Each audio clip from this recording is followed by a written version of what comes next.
इस वक्त हम मौजूद हैं लाहौर में मॉल रोड पे, जहाँ पे पुलिस और जो मुश्तिल मुजाहिरीन हैं इनके दरमियान वक्फे से झड़पें जारी हैं। पुलिस की कोशिश है कि किसी भी तरह से मॉल रोड को क्लियर किया जाए। मॉल रोड पे इस वक्त सूरत हाल ये है कि यहाँ पे जो है टायर को आग लगाई गई है। ये एक कंटेनर का टायर है, इसके अलावा आगे कंटेनर मौजूद है, उस कंटेनर को भी मुश्तिल मुजाहिरीन ने जो है वो आग लगा दी है।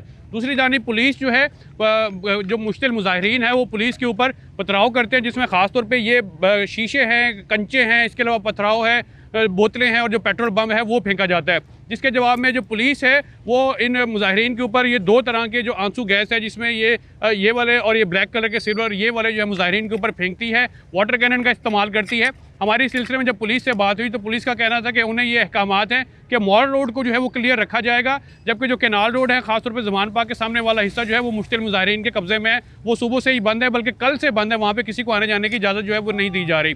पुलिस ने अब तक जो है तकरीबन कोई 22 से 25 के करीब जो अफराद जो मुश्तिल मुजाहिरीन हैं उनको हिरासत में लिया है और उनको यहाँ से ले गए, उनके खिलाफ मुकदमा दर्ज किए जाएंगे। इसी तरह अभी जब मैं आपसे बात कर रहा हूँ तो जो मुजाहिरीन की जानिब से जो पथराव किया जा रहा था वो एक फ़ोटो जर्नलिस्ट पोल में लगा है, जिसकी वजह से उनके जो सर से जो वो खून रिस रहा है।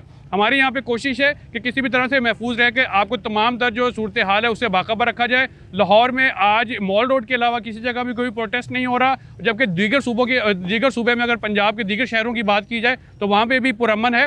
ये हत्ता कि आज कंटोनमेंट की जो सूरत हाल है वो भी पुरअमन है। आज कंटोनमेंट में भी किसी किस्म का कोई मुजाहरा नहीं हो रहा।